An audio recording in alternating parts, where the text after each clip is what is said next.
Walang ginigilingan, walang pinoprotektahan, walang kasinungalingan, serbisyong totoo lang.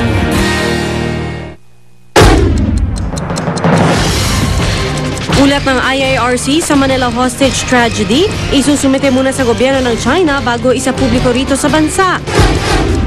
Exclusive, batang natagpo ang paghalagala sa Parañaque, muling nakapiling ng pamilya.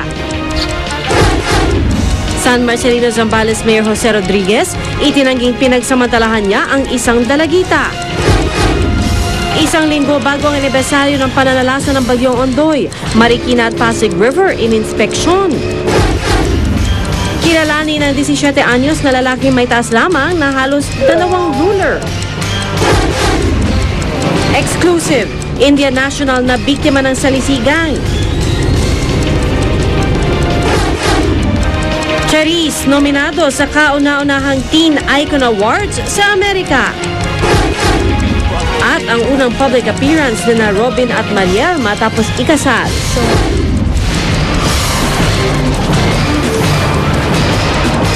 Mula sa GMA Network Center, ito ang 24 Oras.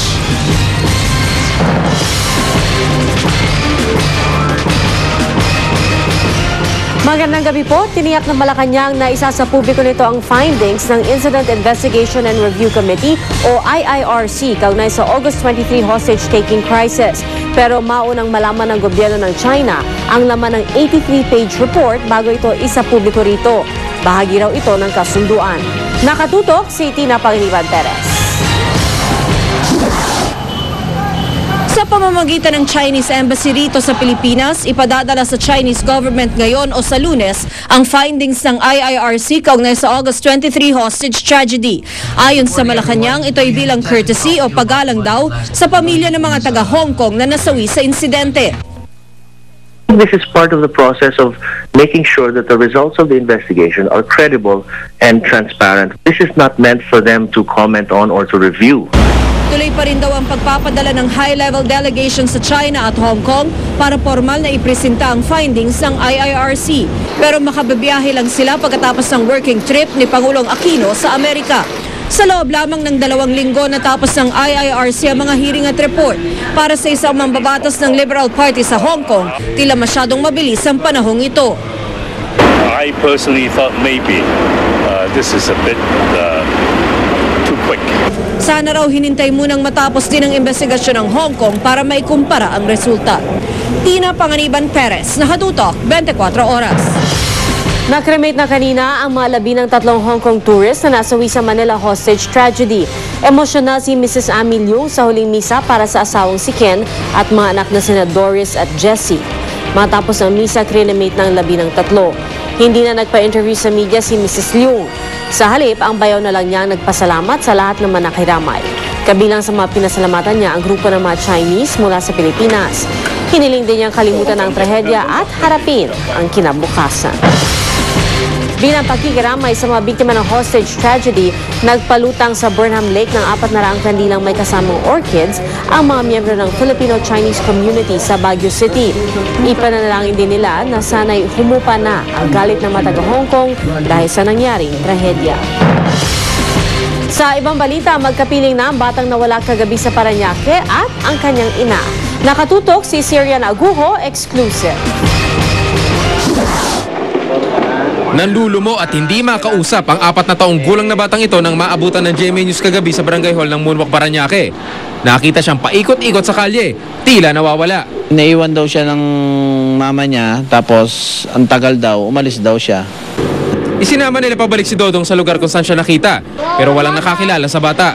Hindi rin maituro ni Dodong kung saan siya nakatira.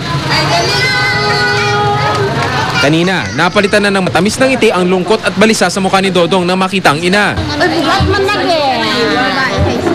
Iniwan daw ni Marites Sakala si Dodong o John Paul sa bahay nila sa Merville kasama ang 2 pang kapatid para kumuha ng pera. Nakalabas nga raw sa bahay ang bata. Nagpa-blatter daw sila sa mga barangay at naglibot sa iba't ibang lugar. Buti na lang daw at napanood ng kapitbahay nila ang report sa Balitang Hali sa Q Channel 11 tungkol kay John Paul. Kaya dali-dali silang tumawag sa Moonwalk Barangay Hall. Nagiiyakan kami kasi natutuwa na sila, nandyan na po yung bata na ito na nga nakita na. Pangako ni John Paul, di na raw siya hahabol sa ina kapag umalis sa bahay. Lubos naman na pasasalamat ng mag-ina sa mga tauhan ng Munwak Barangay Hall at sa GMA News. Jamie Sibe, salamat po. Si Erna Guo nakatutok 24 oras. Umarap naman sa pulisya ang ina ng 1.5 taong gulang na batang natagpuan ng otoridad na mag-isa sa isang condo unit sa Pasig kahapon. Nakatutok si Rafi Tima. Pasado alas 9 nang dumating sa himpilan ng ina ng bata, kasama niya ang isa pang anak na lalaki. Kinumpirma ng ina na itatago natin sa pangalang Weng.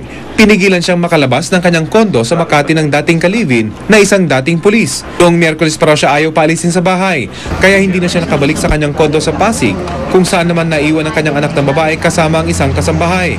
Paliwanag pa ni Weng, gusto lang daw sana siyang protektahan ng dating kinakasama sa isang grupong kanyang pinautang, kaya siya i-detain. I can understand him.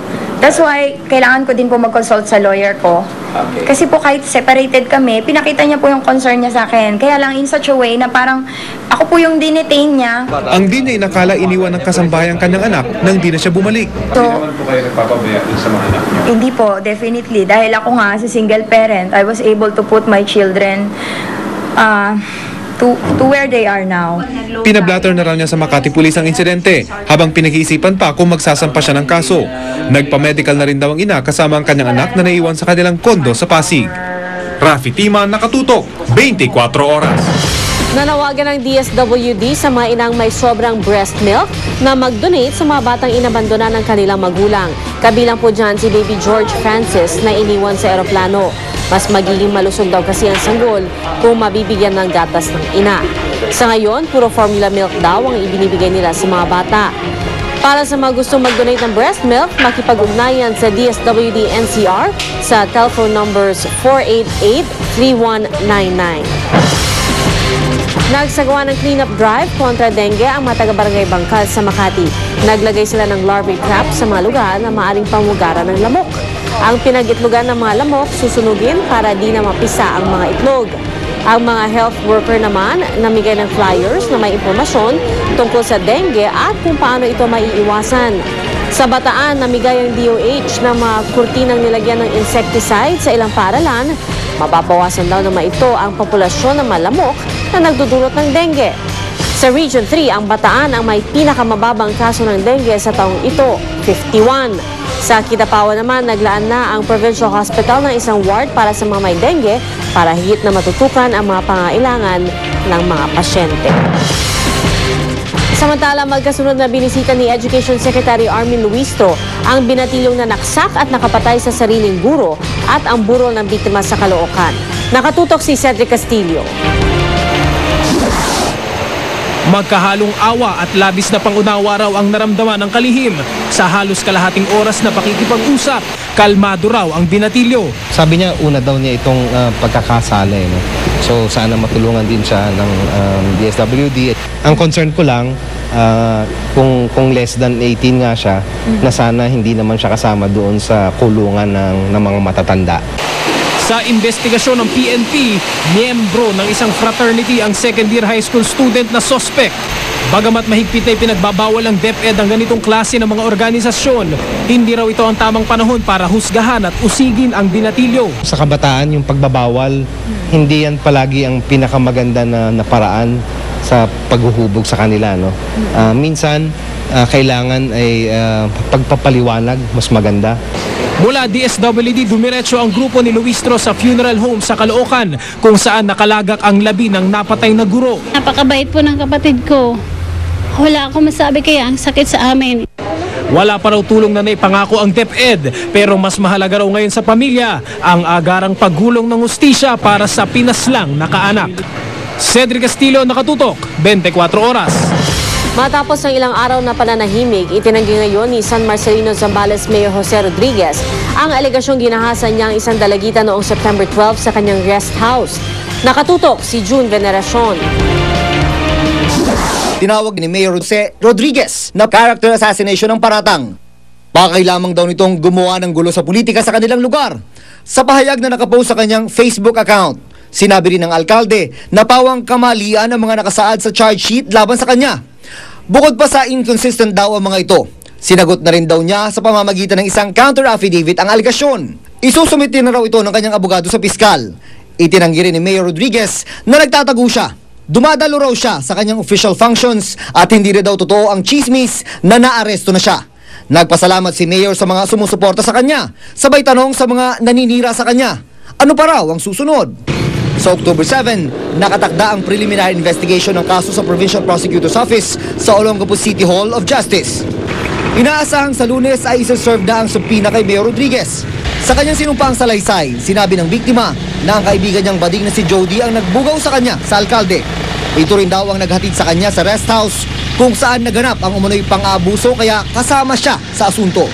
Desidido naman ang ina ng biktima na ituloy ang kaso. Nasa pangangalaga ng mga social worker ang biktima. June Veneracion, Nakatuto, 24 Oras. Bahagyang lumakas ang bagyong Inday habang tinatahak ang direksyong Kanluran-Hilagang Kanluran. Huli po itong namataan ng Pag-asa sa 480 kilometro Hilagang Silangan ng Basco, Batanes. Masyado para malayo ang bagyo para maapektuhan ang anumang bahagi ng bansa. Susunod! Binatang 22 pulgada lang ang taas, kilalanin. Exclusive! Turistang Indian National na biktima ng salisigang sa isang mall sa Maynila. Para maiwasan ang nangyari noong bagyong Ondoy, Marikina at Pasig River in-inspeksyon. At ang first public appearance ni Robin at Mariel bilang mag-asawa. Tutok na dito sa 24 Oras.